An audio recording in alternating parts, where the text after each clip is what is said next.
Usually at UBC, I would start out with a land acknowledgement, but I've asked Dallas. Another is the Office of Equity and Inclusion at University of British Columbia.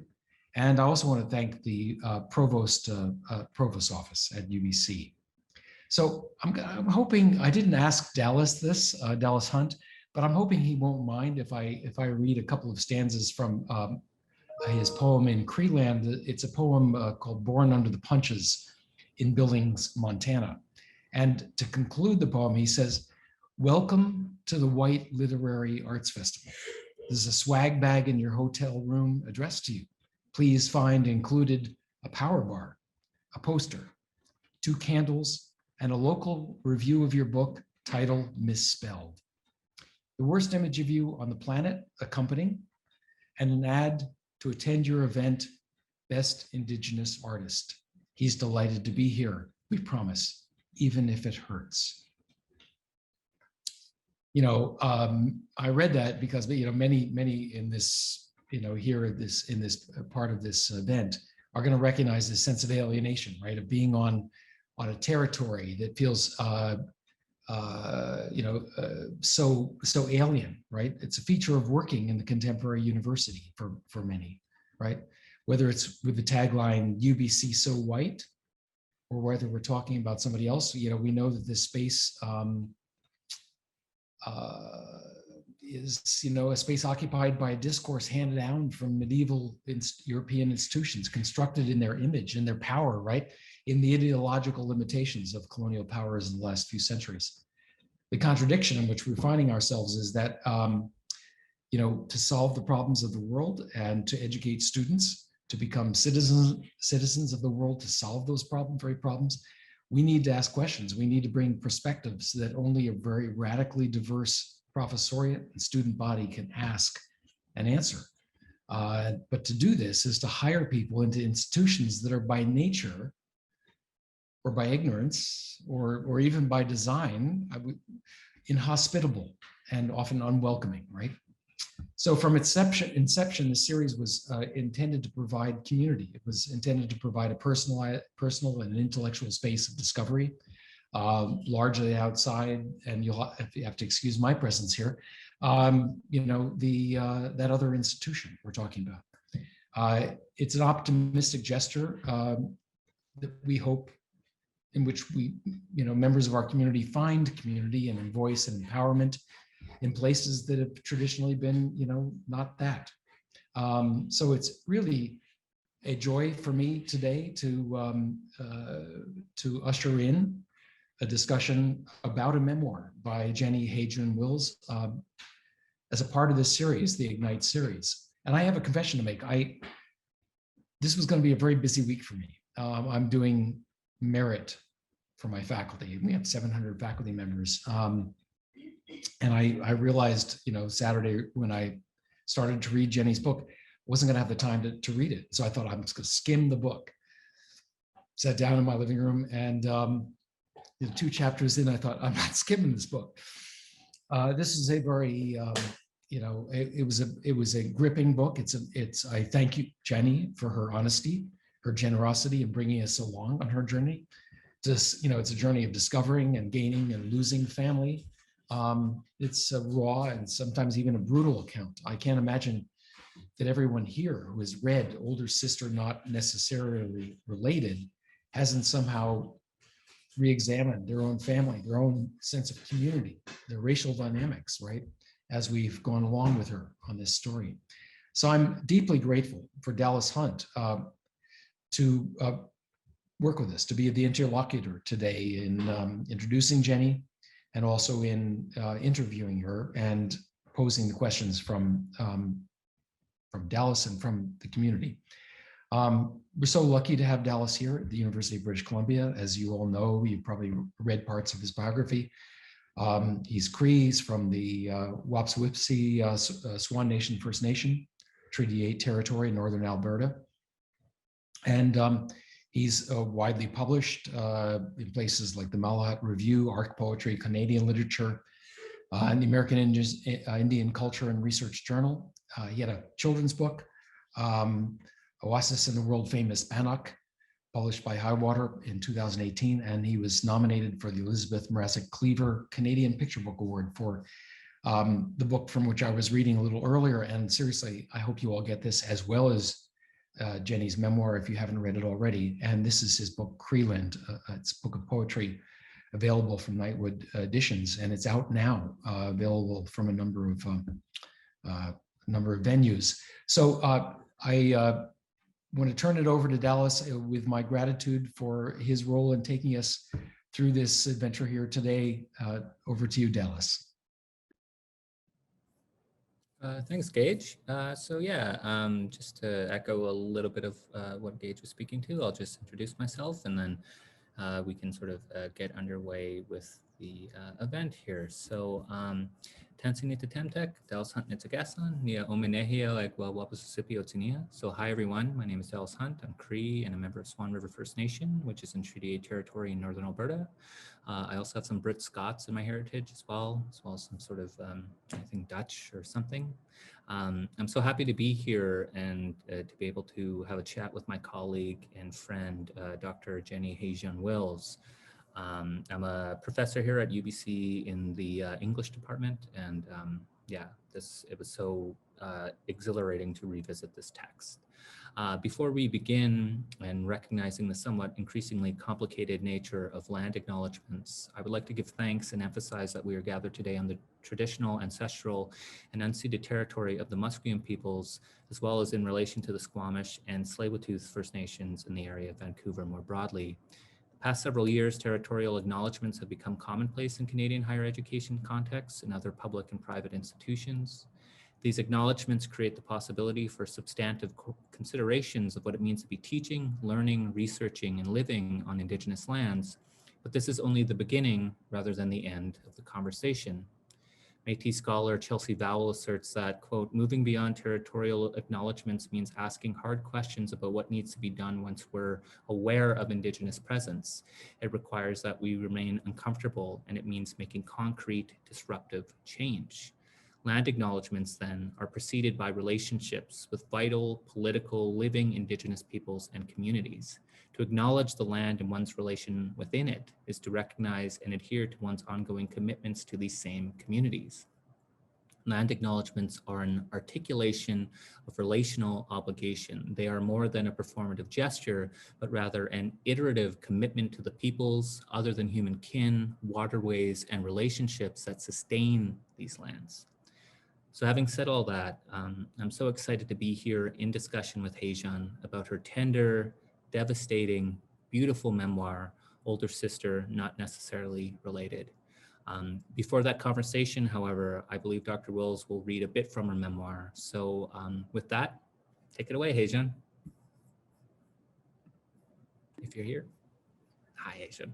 Hi, Dallas. Thank you so much. Hi, everyone. I just wanted to quickly mention that I'm in my Zoom screen alone. I'm a Korean woman with long, dark hair tied back in a ponytail. I have dark makeup on, and I'm wearing a red and black dress that has little bunny rabbits on it. Behind me is a bookcase full of books and a black grand piano, and my pronouns are she, her. I'm speaking from the territories here of Anishinaabe, Cree, Dakota, Dene, and Métis nations, as well as Oji-Cree nations, Winnipeg, Manitoba, Treaty 1 territory. And the water here in Winnipeg is stolen from Shoal Lake 40 in Ontario. It's here in Winnipeg that I wrote much of this memoir, and here where I teach English literary studies and creative writing in English. One a discipline, the other a mode of expression, both practices that are predicated, encouraged, and sustained by institutional settler colonial violence, linguistic and narrative erasure. I so look forward to tonight's conversation. I guess it's this afternoon for you folks, but tonight for me, with my friend, Dr. Dallas Hunt, learning from and alongside him the possibilities and struggles to put into words life, experience, and community, given the languages at our fingertips. Thank you so much to Doctors Mattel Matani and Dallas Hunt, and everyone connected to the Ignite BC Book Club program. Thank you, Dean Averill, as well as to Asman Chen for all of your organizational work. Thank you to Vicky and Kirsten for providing ASL interpretation. From what I understand, there's also live transcript available to you folks, which you can access by clicking on the bottom of the Zoom screen. Thank you, University of British Columbia. You're awesome. And especially thank you to the Equity and Inclusion Office. Thank you everyone for being here, and to some of you, I think, for reading this story. I'm really humbled and nervous and embarrassed, I think, being here before so many people whom I admire and look up to. And hopefully one day we can be together, sort of more face to face. I was asked to do a short reading from the memoir, and I decided to read a section that's unlike any of the other sections in the book because it's a dream sequence, and there isn't really much dreaming happening, maybe 2 or 3 times in this story. But I wanted to read a section that's a summary of a dream as told to my younger Korean sister, who then explained it to me. Bora told me that one night when Oma was pregnant with me, she dreamed a persimmon was growing in her belly. It wasn't the soft kind that bruises like a tomato, but the hard kind that is less red and more orange. Oma knew it was a persimmon because of the cinnamon clove scent coming off her skin, wafting out of her mouth when she exhaled. She sat for a while, breathing out through her mouth and in through her nose, just to make sure. As a girl in Korea, Oma had learned about her own mother's dreams, especially when another baby was about to be born. In her own dream, she recalled those of her mother. The tiger that stalked every night for a week before Oma's brother arrived. The sweet pear, cold and white, that recurred from time to time before her sister, my Imo, was born. Oma knew her baby would be a girl because she dreamed of spicy, sweet persimmon. In Oma's dream, the fruit was a rock inside her womb, expanding by the minute, stretching her skin until she felt as if it was on fire. Oma looked around for oil that could be massaged into her skin so that her body would go back to normal once she pushed the persimmon out. When she walked, the fruit pulled her belly downward, anchoring her to the ground, making her swing its weight from left to right, eventually making her crawl on all fours. She lay on her back when it grew to be the size of a boulder, and the sweet, spicy aroma became so thick it formed a dense, brownish cloud around her. Oma thought the weight of the persimmon was going to kill her. She felt her kidneys exploding, her bladder being crushed underneath. Water and pulp started to rush out from between her legs, and when she reached down, she grabbed onto something hard and realized it was a slippery brown seed, as large as the palm of her hand. She held it too tight, and it shot out of her grasp. It grew legs and, like a giant insect, skittered off. The cinnamon cloud was humid. It made Oma's hair stick to her face, to her neck. The hard persimmon started shaking inside her, impatient to emerge, as if it was suffocating or drowning. She pushed hard, instinctually, and with every muscle in her body. Her teeth exploded, one by one, until her mouth was filled with gravel and bone and ash. Her fingers were clawing at the ground beneath her until finally, Oma's body split open and a jolt of coldness sat her upright. On the ground between her knees, the massive fruit gleamed in its pulpy afterbirth. Pebbles were stuck to the bottom, and its spicy scent was mixed with a metallic bitterness that made Oma wince just a little bit. She steadied herself and reached for it. But right where her fingers touched the sticky skin, tiny holes erupted. Her persimmon started to deflate, the air whistling quietly at first and then more loudly. Desperately, she grabbed it with both hands, but this caused it to fall in onto itself, melting and becoming an empty sack of slippery, rubbery skin. It hung from her fingertips, and Uma looked around to see if anyone had seen what happened, if anyone could help. But no one had, so no one did.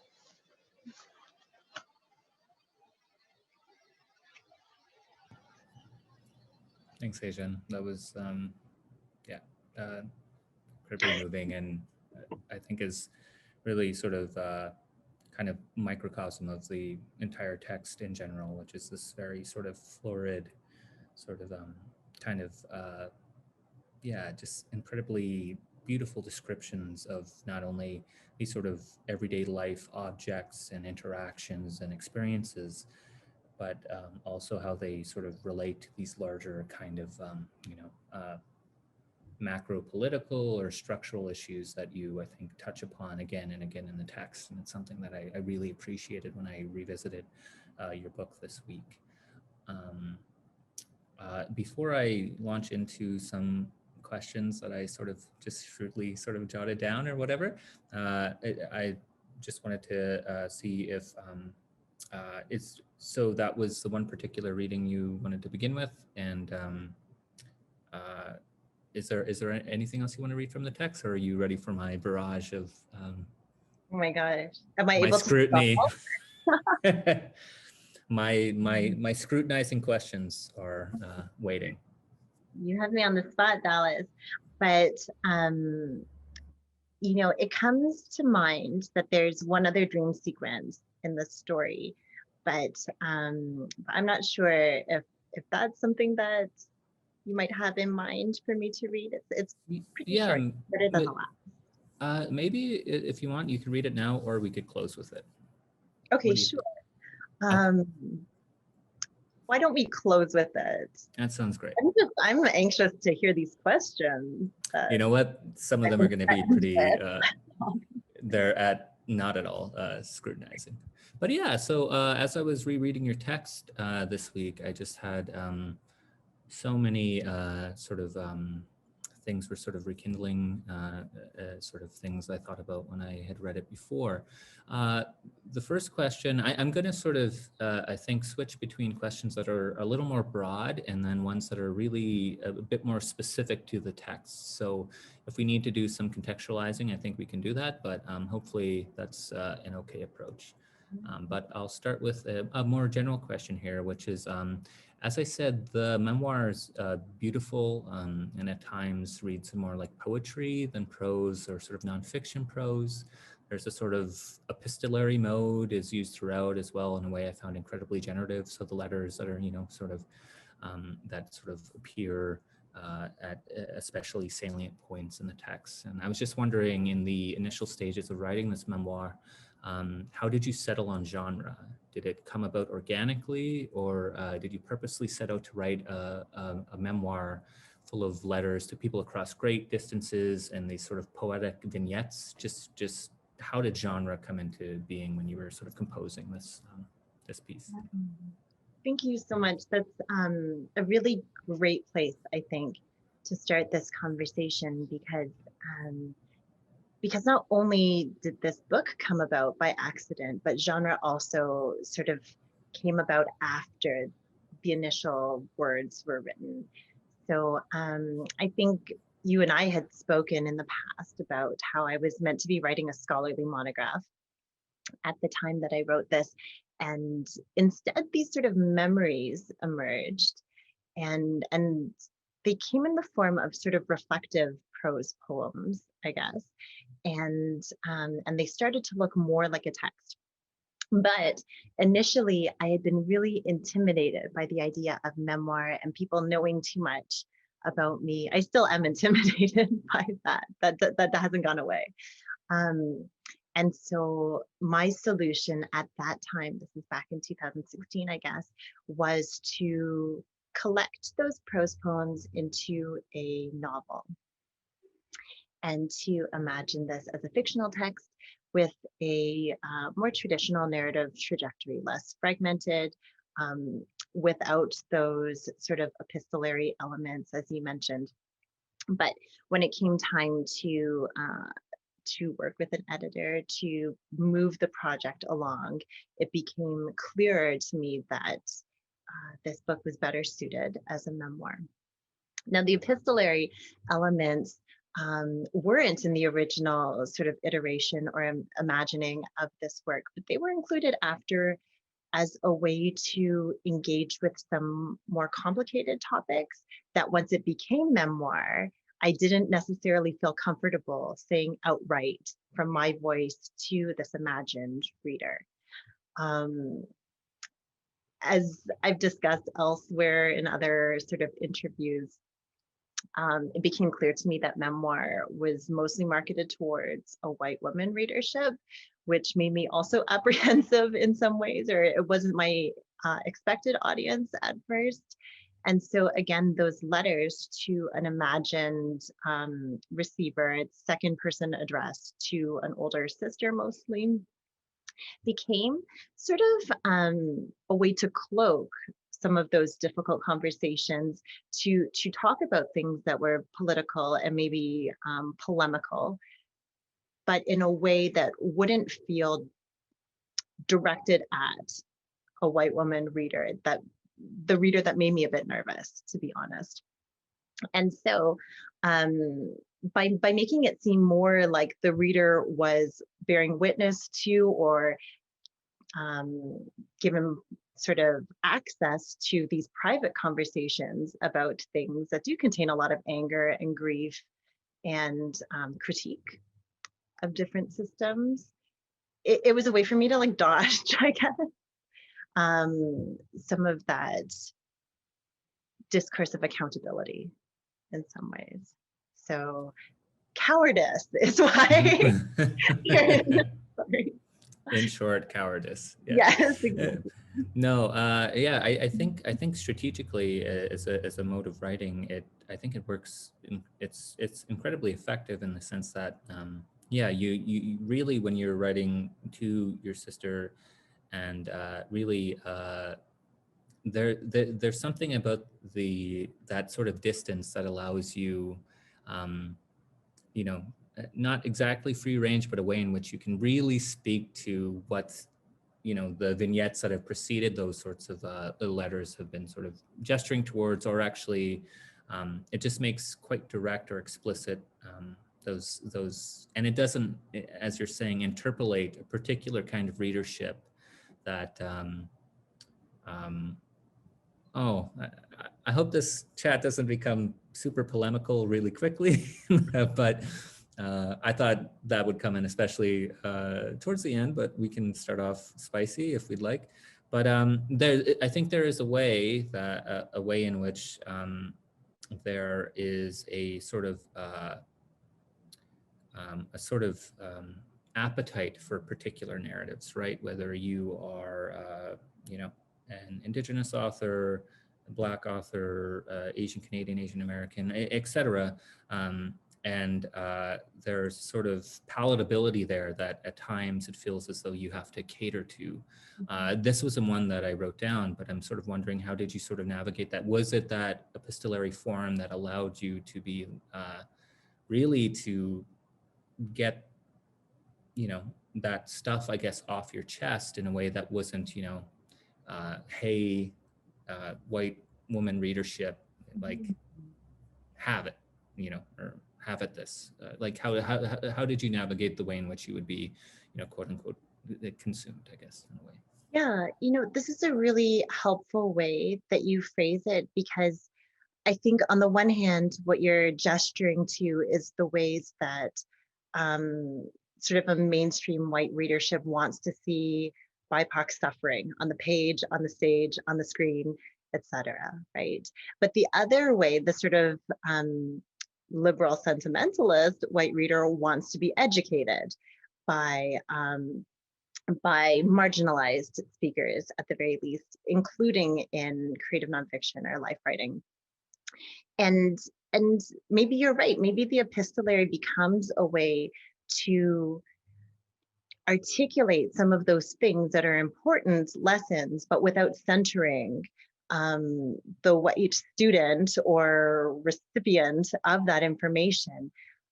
It's more in the way that I guess I was using it, a way of communicating this to another Korean person who also doesn't have that information necessarily, because a lot of these issues aren't discussed in my country for different reasons, I think. But it allowed my speaker to sort of couch that educational element or that pedagogical element in a way that wasn't concerned or focused on like a white student reader. And I use the word student metaphorically, a white reader who turns to this kind of writing to learn. Yeah, sorry, I'll get into my next question, but I did like how you use the term speaker there. And I know this is sort of another genre question and whatever, and I know that we know memoirs are slippery and there are these fragments, and that I think they're sort of presented as these definitive sort of versions of an accounting of events, right? But there are obviously parts that are left out of the memoir that are purposely incorporated and sort of highlighted and all these things. And so I don't want to ask something reductive like, are you the speaker of your memoir kind of thing? But Like an existential crisis. yeah, just right on Zoom, existential breakdown. But how do you, how does the speaker kind of configure in your text? Like, how do you think,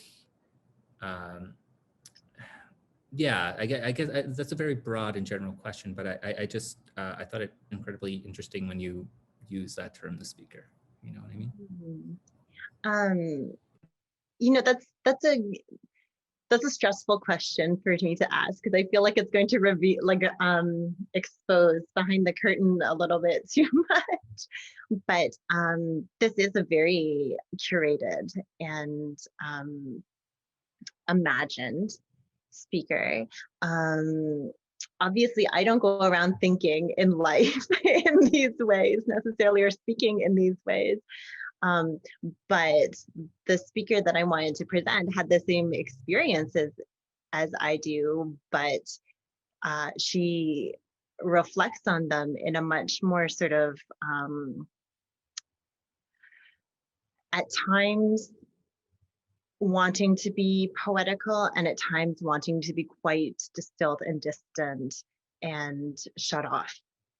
And so when I talk about like the speaker in a memoir, I'm thinking not only of the time, because what was represented was sort of my experience of those stories and my memory of those stories, 4 years ago when I wrote this, but also in the strategies of, as you were saying, what we tell, but also how we tell it at different moments. And I wanted to shape a character that was conflicted about what is beautiful and what is ugly in the world, and what is intimate and what is too close, and what is speakable and what isn't.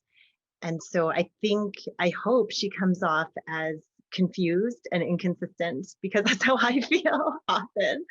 And I hope that it was articulated enough that it doesn't seem accidental in the work. Right, thanks a lot, Heijun. Okay, I think I will go to a more sort of, I did want to get a bit at, well, yeah, I don't want you to just repeat what you just said. So I'm going to go in a more sort of, knowing that you're both a sort of, that you write creative works as well as critical works. I wanted to briefly touch on your critical work, if I could, in terms of how it. How dare you? Right, but in terms of how it relates to the memoir. So I had another question here, which is knowing a bit about your critical and scholarly work, with you being the co-editor of a collection entitled Adoption and Multiculturalism. I was wondering if you could speak to how your work in critical adoption studies has informed or shaped this work. And in many ways, it's somewhat obvious, especially since like we've had these conversations before and all of that, but there seems to be a whole sort of, you seem to at points sort of gesture to what can be, you know, in a sort of colloquial, in a very colloquial way referred to as a sort of adoption industry in many ways that's sort of at work in the text. There's also the missionaries on the train at the beginning of the memoir. Yeah, there are missionaries everywhere, but there seemed to be this sort of pointed gesture to these sort of larger structural issues at play, whether that's sort of imperialism, global capitalism, notions of colonialism and things like that. And I just wonder how much that sort of informed your writing of the text as well. Thanks. It's always there, because I think you would also agree in your own sort of navigating of scholarly work and then creative work. It's difficult to turn off those pieces when in either sort of sphere. But you know, I really was trying to be cautious about not writing a scholarly sounding memoir, not just because it feels a little bit disingenuous, because I don't speak or think like that unless I'm really concentrating hard. It's very hard for me to think in a scholarly tenor. So not only would that seem very disingenuous, but that wasn't really the targeted method that I wanted to undertake with this. I wanted to write something that I felt was beautiful. And that's not to say scholarly writing isn't beautiful, like, I don't know, go off if that's your thing. But I wanted to write something that felt poetical and that felt a little bit closer to me in those ways. But the scholarly research is all there underneath the surface. So it's not possible to kind of remove them in those ways. Where I do think that scholarship was incredibly important was, and you know, as a literary scholar yourself, that a lot of our research includes reading primary texts and reading other novels, other memoirs, other poems, etc. And so I felt that, and I feel that I have a, you know, recognizable breadth of knowledge about adoption literatures in the creative realm. And so I knew what people were saying and how they were saying that. And so I was able to sort of position myself and think about what I could do that was in conversation with those amazing texts, but that was also a little bit different. And so I think that served me well. I knew, for instance, I wanted to start my memoir with reunion as opposed to end it with reunion. I knew some of the vocabulary and some of the language and some of the themes that are common in our text, and I wanted to pay homage to those, but also, you know, shake things up. And I also am quite critical of critical adoption studies, because I think that there's some strange things that happen there too sometimes. So it was also coming from a little bit of a discomfort in that field as well. Well, what about you, Dallas? How do you navigate these things, or how do these things sort of speak to one another in across your multi-genre, multi-categoried kinds of writings? Oh, you mean the wedding of like critical and sort of, yeah, creative? Yeah. Oh, I should have prepared notes. A reverse card. Yeah, you know, obviously some of the writing I do just like you is informed by, I mean, there's no sort of shaking that, right? It sort of informs the way in which you sort of conceive of the world in many ways. And so I think in a lot of my poetry, it could be quite, sometimes not very subtle, and but other times, you know, it's sort of cloaked in language, and language, that's what it does. It deceives, but it can also be blunt and all these things all at once. And with my children's book, I actually think there's a lot more in there than a bannock recipe, but if that's all that, I mean, there are notions of kinship and reciprocity. I do want to ask you a bit about kinship in a bit, and which too, you know, is a term that I think is quite, depending on the context, can be quite fraught, right? But I think there are notions of reciprocity and kinship and stuff like that. Yeah, I appreciate the question. I do think as well that, you know, there are these moments in the text where this sort of scholarly voice or this sort of critical kind of voice comes out. And by critical, I mean a sort of criticism of these sort of larger structural issues, right? So there's this line on page 162 where you'll say, Korea still exports children at thousands of dollars a pop, which is that sort of colloquial cutting kind of, and it appears in one of these epistolary passages. So again, just what you were referencing before, this way in which, you know, it allows you a sort of like a way around being as direct. But there's also on page 99 a whole,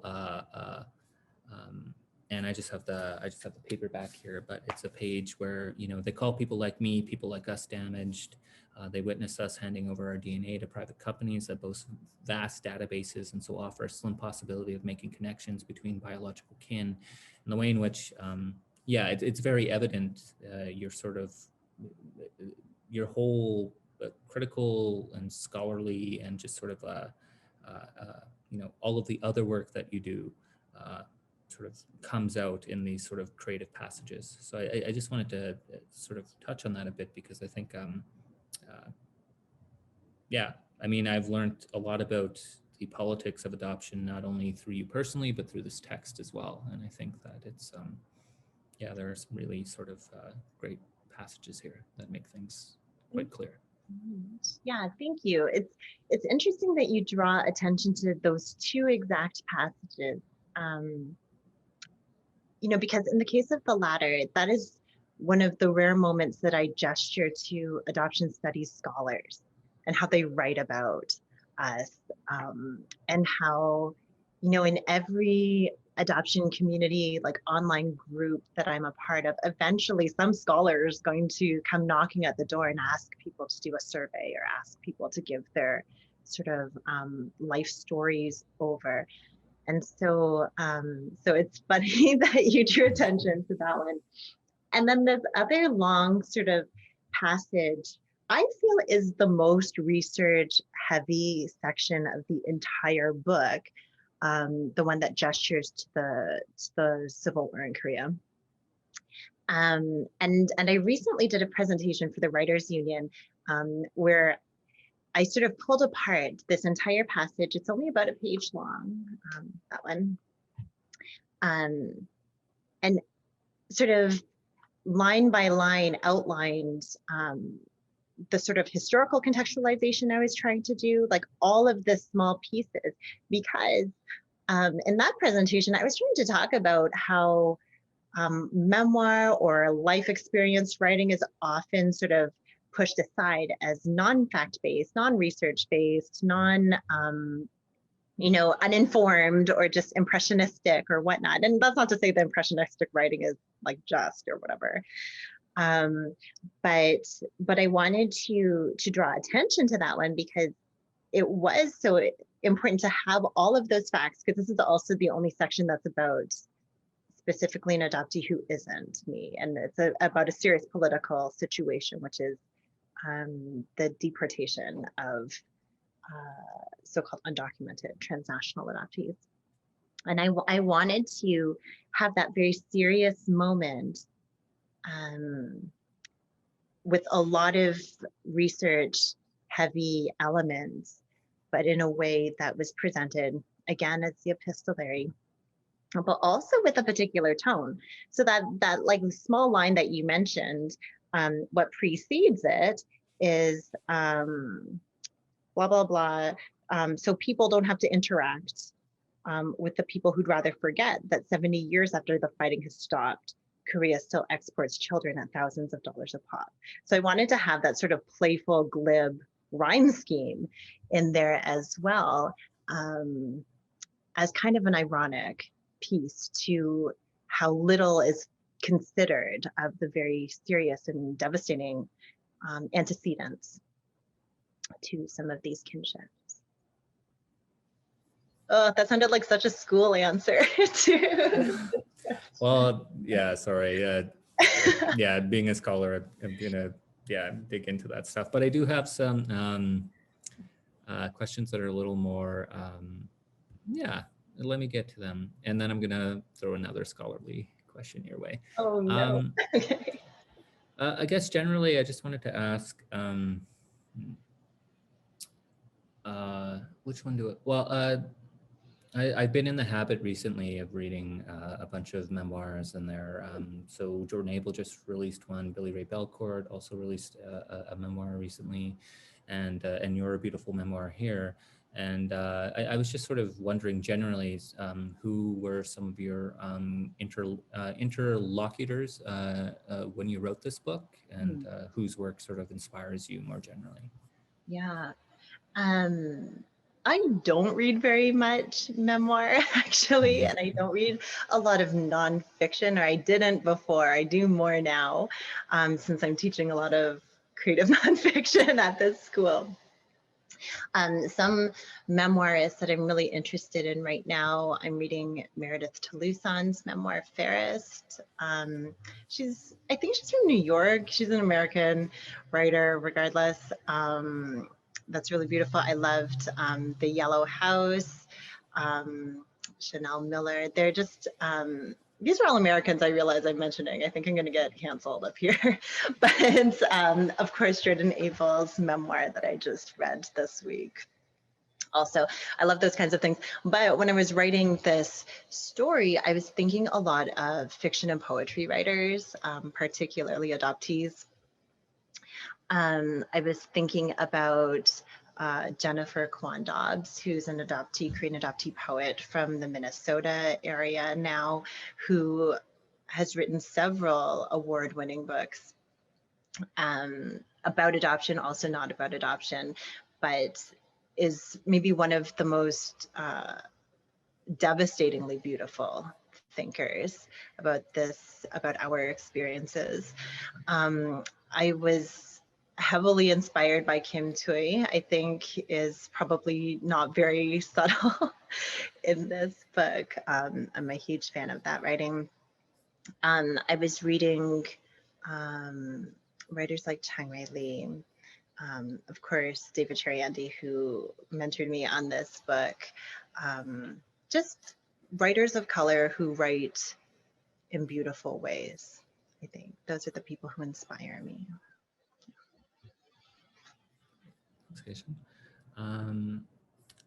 So now there's something a sort of more embedded question, which will be impossible to answer, I'm sure, but let's just go with it. So I've been thinking about sort of the notion of the sort of wound of kinship, which is deployed across disciplines. I think the term originates with Saidiya Hartman potentially, but just generally the sort of complicated, fraught, and nature of kinship in many contexts. And so I was just wondering if you could speak to sort of the complex ways in which people come together in the text. No one in the memoir is provided an easy way sort of out of the many complex entanglements that sort of fill the text, right? And so how do you think through notions of kinship and all its messiness? I mean, the term itself, as we've discussed, is a little fraught depending on the discipline and things like that. And was writing the memoir as a sort of salve of sorts, or did it open up a series of different questions? Yeah.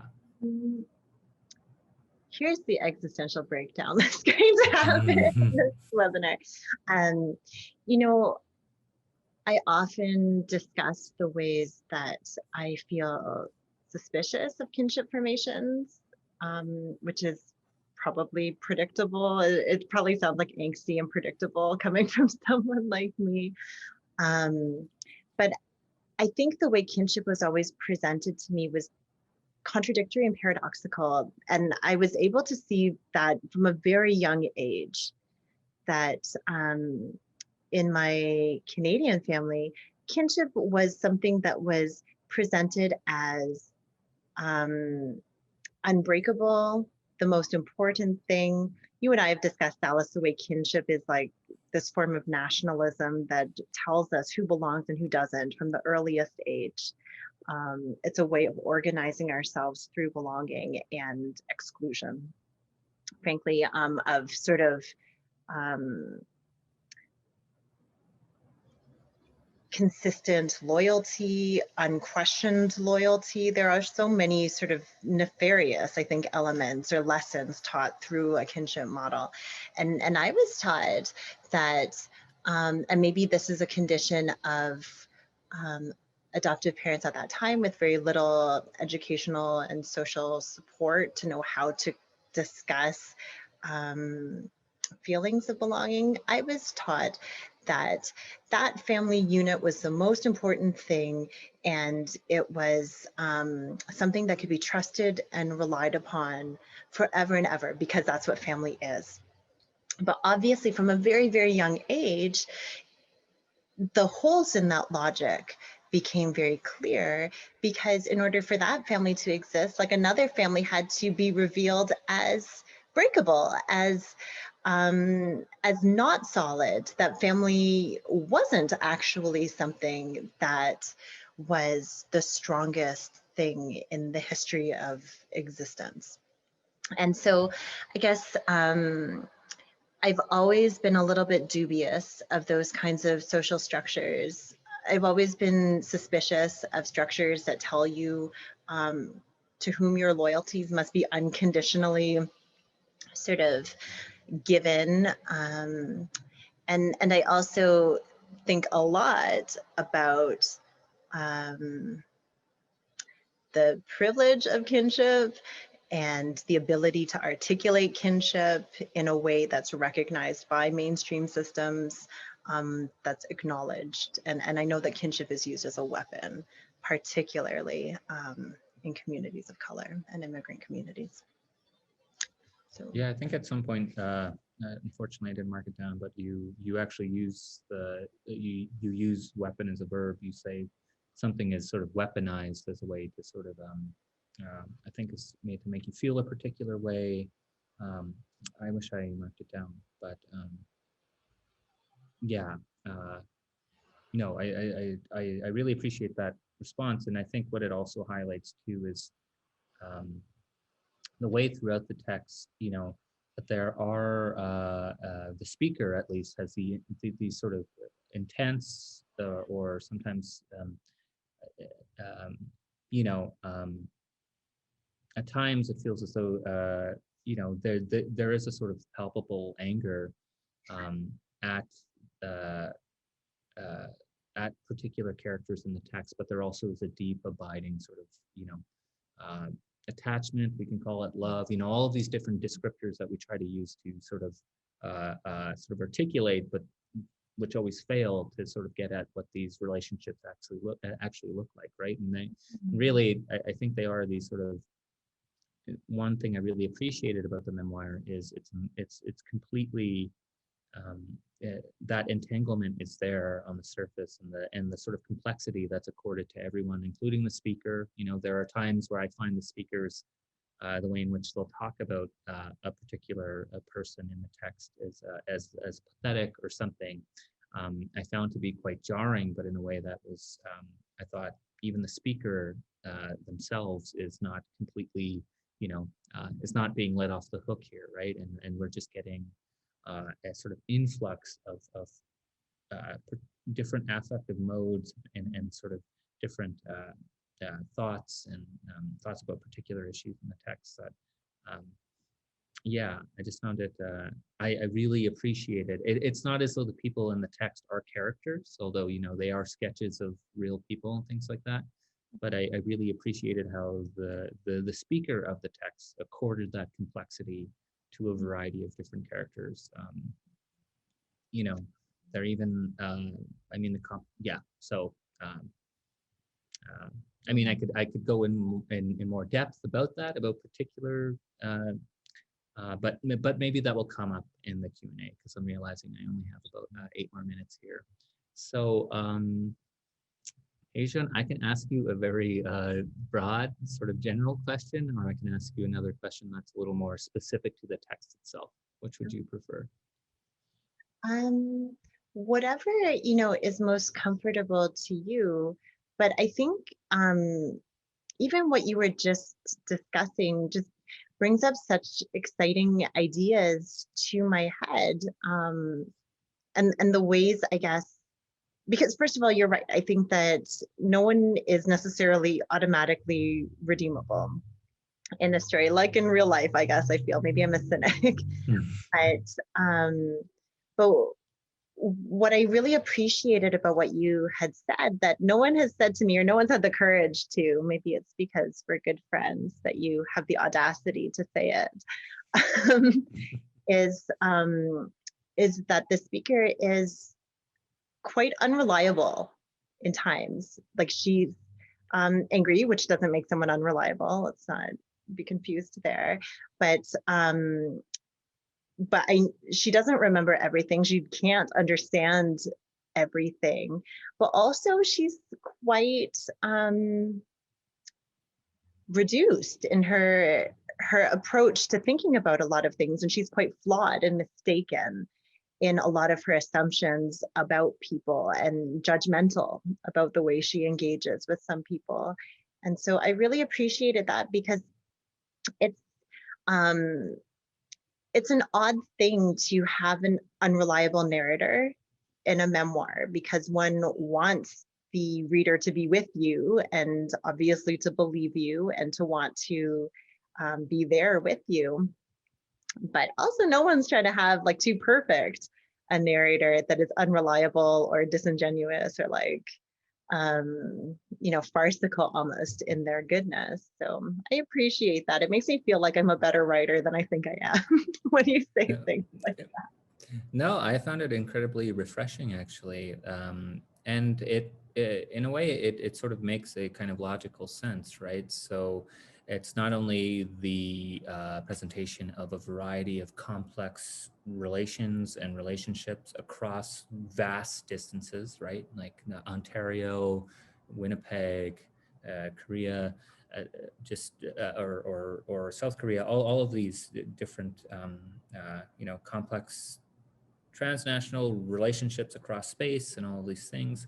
But it's also a lot of it, especially at the beginning of the text, is taking place more than 10 years ago, right? And so it's a sort of recounting of events where you're trying to dwell in a sort of affective space that you no longer dwell in, right? But you're still, or the speaker at least is still trying to sort of gesture to particular feelings at those moments, or particular ways in which a sort of interpretive lens has been sort of cast upon, you know, events. And so I found that, and even from there, I mean, the text, the text more or less ends kind of in the present day, but it really sort of situates itself in about 2018, and that now is, you know, at least three or four.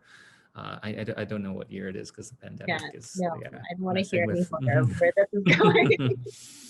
But I mean, there are particular parts in the first section of the text where the speaker will refer to themselves as naive, right? And you can sense both these very intense moments of love, you know, but then, you know, you can feel that sort of palpable anger, and they're both sort of simmering. And I really like the way in which it's navigated with by the speaker, and feeling this sort of, it feels as though you are traveling with the speaker, also navigating these things, right? Like, yeah, it's beautifully written. So let's see, I have 3 minutes here, Heijun, I think, before we open it up to the Q&A that we have here. So let me just ask you, what did your writing process look like, and where do you like to write? Is there a particular place in your house in Winnipeg, and wherever that you? you do a lot of your composing, I guess. Yeah. Well, the writing process for the memoir looked different than what my writing process looks like now, because like back then I wasn't trying to be a writer. Like it was just something that happened. I guess that's so obnoxious to say though. I genuinely should stop saying that. But it wasn't like a deliberate intention from the outset. And so it's the effect of like insomnia. I was on sabbatical. I was living in California at the time. And so I was away from home. So there's no sort of pattern or consistency from there. I was doing most of the writing very late at night because I had insomnia, and it happened extremely quickly. It was such a short period of time that I wrote this book. My writing process now, I write a lot on my phone. Like I text a lot of my writing to myself. And I mostly do it in bed. This is such a like COVID answer, but I mostly just sort of lie in bed and text myself passages that then I copy and paste into a Word document. So it's very mortifying for you to ask me that. How dare you? No, I'm right there with you. That's what the Notes app is for on your iPhone, right? Right? You just type stuff in there, email it to yourself, and exactly. there you go. Yes. No, I am right there with you. So I think now that we have been, I think at the 4:30 mark, we were going to turn it over to a few questions from the Q&A. So I'm just going to take a quick look here.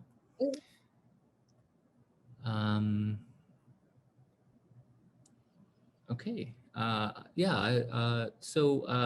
This first question, Heijun, is from Sasha, and it goes, would love to hear both of you speak on the links / impacts of cross-cultural adoption in the context of both Indigenous peoples of Canada, as well as international adoption, such as is covered in Heijun's memoir of her life. So I guess just generally how adoption manifests in different contexts, I guess. Sure. Yeah. Thanks, Sasha. Did you want to go first, Dallas? I feel like I've been talking a lot. Sure. Yeah. Okay. Well, I don't think you've I been don't want to put talking you a on the lot. spot, though. Also, No. I don't think you've been talking a lot. But yeah, I can speak a bit to this, I think. So, yeah, essentially, well, obviously, there have been long histories of what has been framed sometimes in a sort of benevolent manner as adoption in relation to Indigenous peoples and communities, but has really looked like something like the 60 Scoop, for example, you know, where there were a large number of Indigenous children apprehended.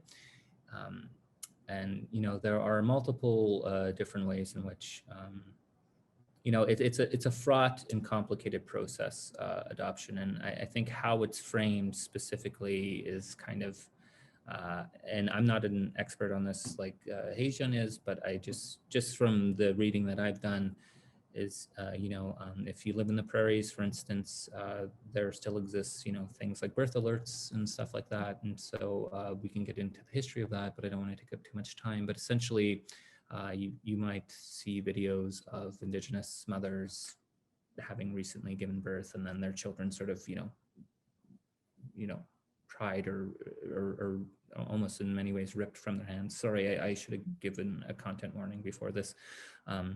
But it's a very violent process, and the sort of statistic that I like to give when I'm teaching sort of a broader Indigenous studies class is that, you know, more Indigenous children are apprehended today than they were during the whole Indian residential school era. That especially in the prairie provinces, Indigenous children are taken at an alarming rate, and it's something that I think Canadian officials and the state generally does not concern itself with. It's unless you see those videos, you know, even if you were an adoptee yourself, the minute that you then you're sort of at times flagged, right? So once you do give, there are many ways in which one is provided a birth alert, but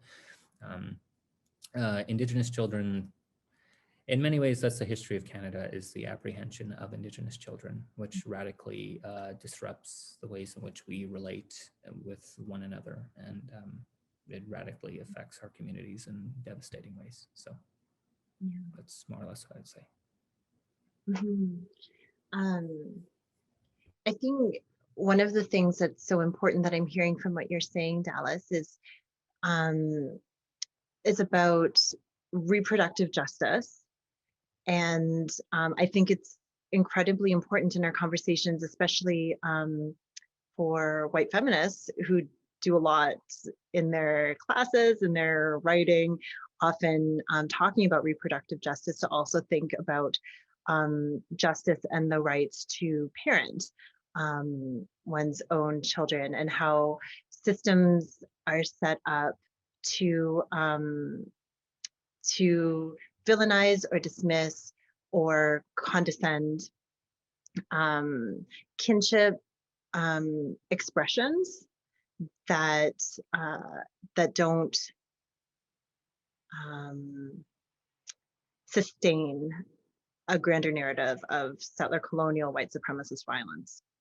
And I think this is maybe the piece that can align transracial and transnational adoption across our communities of color, is the ways that there are narratives that pre-exist about what so-called proper parenting looks like, and what so-called proper kinship looks like. And there are always narratives that center a white colonial approach to kinship and parenting. And it's in the name of those narratives that reproductive justice post-birth is not happening, I think. This is such a broad sort of sociological question, though, I think. And I mean, all I can say, I guess, at this point about something so large is that from the perspective of transnational and transracial adoption from Korea, it began as an anti-Black project in Korea. It continues as an anti-Black project in the adopting lands. And there's no way to separate those things ever. And I do believe that hopefully within my lifetime, it will cease to happen. Thanks, Heijun. Okay, so we have another question here. This is from an anonymous attendee. They say, thank you, Jenny, for sharing so honestly in the book. It's one of the most beautiful and moving books I've read. For East Asian women like us, who are often taught to bury all the, in quotes, not pretty parts of ourselves to make others feel comfortable, was there any struggles or hesitation around sharing some of the most vulnerable experiences when writing this book? How did you negotiate with it? Thanks. Thank you so much. That's a really generative and generous question, because I mean, we have spent a lot of today's conversation about talking about making things beautiful and making the ugly beautiful, and thinking aesthetically. But you're right. There's also a way that for Asian women, because of the way Orientalism functions, there is an expectation that that things be presented in a certain aesthetically minded way, sometimes, I think.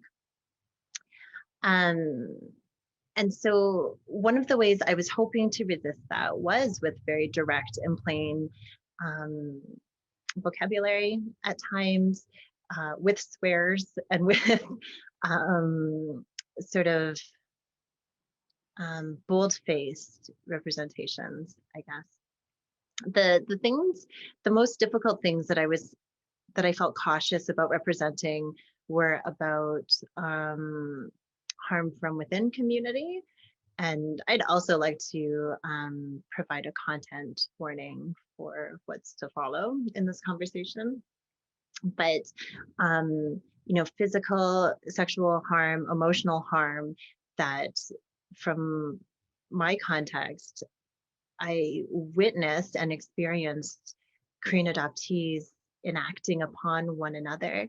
That was the most frightening thing for me to talk about, because one already feels a sense of non-belonging or rejection and a desire for community. And so when you meet some people who are like you, maybe for the first time as an adult, like I did, it seems very high risk to make public the harms we enact upon one another, ourselves.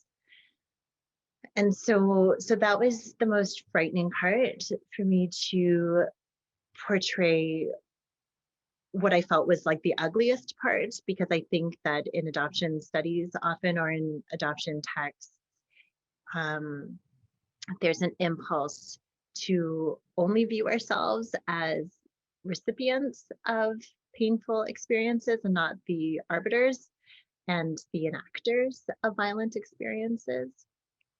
So that was a complicated thing to write about, and it's ongoingly complicated. So yeah, but thank you for that question. Yeah, and I think in the text you say this quite explicitly on page 62. You say, what do you think, or what do you imagine Koreans will think of returning adoptees? Who will help us if this comes out? So sort of gesturing to the ways in which, that's the sort of anxiety that you felt, it seems like, not only then, right, but still even today, right, in terms of writing about these very fraught, complicated, and processes. The weird thing is, those fast sort of connections still happen after this book, and this book has become a catalyst for some of those interactions to happen more, because I think, from my experience of some Korean adoptee communities, because one has felt so unseen or so unreflected in their youths, as soon as they meet someone who has a similar experience, there's such a close and fast connection that is maybe misinterpreted as something that it is not. And so the odd thing then about writing a memoir is this very one-sided closeness that some people have with you, this connection, this very fast recognition of their own experience in the experience that you presented. And it's odd, because then it replicates some of those complicated and at times harmful dynamics where boundaries are crossed, and some not so nice things occur. Yeah.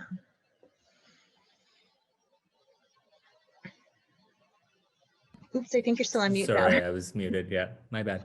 I think we have time for 1 to 2 more questions, and then I believe that Gage will lead us out. I have 2 anonymous questions here.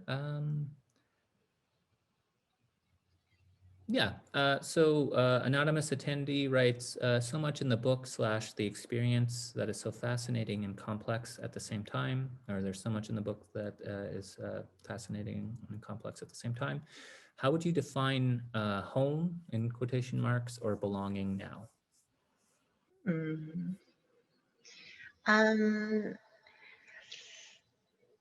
Pass. No, just kidding. Thank you for this impossible question. For me, it feels impossible because it's hard to answer that question without admitting that I still don't know. Every scholar will tell you, just writing a book about it doesn't mean that you have some knowledge about what you're writing about necessarily. I'm still unsure what home means, maybe even more so now than when I was going through those experiences. And I say that And the same goes for belonging, because in my mind, they feel synonymous. And I say that because I thought those answers were going to be in Korea, but I was mistaken. And so for me, always sort of yearning for that thing and placing so much, almost mythologizing Korea, home, biological kinship, cultural recognition, all of those things, by mythologizing those things to be something more than they ever could be. Of course, I was disappointed when it came time to be in real life with those opportunities. And so what has happened is this entire frame of understanding that I had for 30 years has in the past, maybe 3 or 4 years, evaporated, has sort of floated out of my hands. And so I'm not sure now what it means, or if it's something that I just need to give up searching for or looking for. Yeah, I think there's one evocative passage in the text where you're talking about your Uma or your mother, and you say,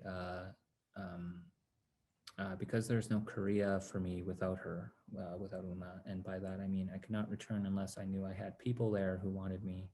I find it hard to imagine going back ever again if Uma dies. If she dies before me, and it's more than all that, how could I ever go back if she's no longer there, when every memory of that place is her? Korea is nothing without my mother. So there's this way in which, especially towards the end of the text, you really start to see the speaker really grappling with these notions of home, right, and belonging. In this sense, it being directly in a sort of relational sense in terms of, well, who am I in relation to? Should this, one relation be kind of, so yeah, I think home and belonging are, sort of interwoven throughout the text, but they're also contested and they're also impossible questions to answer, right? And I think that's something that the text both demonstrates in a variety of different generative ways, but it also illustrates the sort of sheer complexity of sort of addressing, a question like that. So that's something I really appreciated about the memoir. It's not as cut and dry as some people might like it to be, or sort of imagine or sort of project it to be. All of that said, I thank everyone for their questions, for your generative and generous questions during the Q&A. As for right now, I thought what we might do is, Jenny, did you possibly want to read that that other dream passage, and then we can hand it over to Gage? Sure, that sounds great. Thank you so much for the conversation and for all of these questions. I'll text to you after a proper thank you. Sounds good, Heijun. Yeah. It's been a lot of fun. So thanks to everyone for inviting me. But take it away, Heijun. Thank you. It's super rare to have a moderator who cares so deeply about a text, and so I'm really touched by this experience. There's a bit of coincidence here, because this last dream sequence, or this other dream sequence that I wanted to read, actually talks about the idea of home and what it means for me now. In my dreams, Uma travels to the flat, white fields of my Canadian home to find me. Her hair is long again, not permed so tightly to hide that it's thinning on top. It's winter, and she's walking on the snow-covered Assiniboine River, the ice underneath nearly a foot thick. She just follows the path of the river, and it will lead her to my house. Even though it looks cold, even though it smells cold, Uma feels nothing in her simple dress. Along the way, she sees a space cleared off and boarded in a rectangle. A bench is set up so that children can tie on their ice skates. She keeps her eyes down because the sun is so bright, and she has to avoid the frozen dog shit that's just left along the way, as if there are different rules on ice than on sidewalks. Finally, she arrives at the clearing and sees the steep slope she has to overcome in order to reach me. At this point in my dream, I'm there too and can see Amma below on the river path while I wait on the ledge of the bank up above. My Korean is perfect, so I explain how to edge up the hill and grab onto the pricking branches of young trees and bushes to anchor herself. I'm calling out encouragement, and if Amma wasn't breathing so heavily and trying to keep balance, she would compliment me on how much my language has improved. When she's nearly there, she starts to lose footing and, looking down, we both realize that she's wearing white sneakers, tractionless, of no use for climbing such a steep incline. Amma reaches for a branch with tiny red berries all the way down, but when she grabs it, the fruit explodes in her hands and she springs back because it stings. I awaken with that last image of my mother in my mind. She's falling back down to the river, back into the snow, her hands bloody and empty and reaching. Thank you.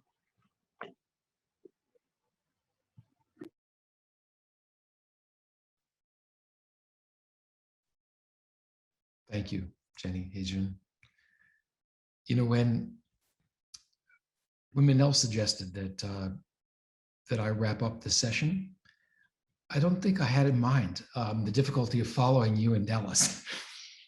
So let me first express how difficult that is. It's a beautiful passage, and I think this conversation between the two of you reminds us all that you've been so reminds us all of your refusal to take the easy answers, to wrap things up in any kind of tidy way. That was true of the book, of course, but it was also true of your conversation today. And I thank both you and Dallas for his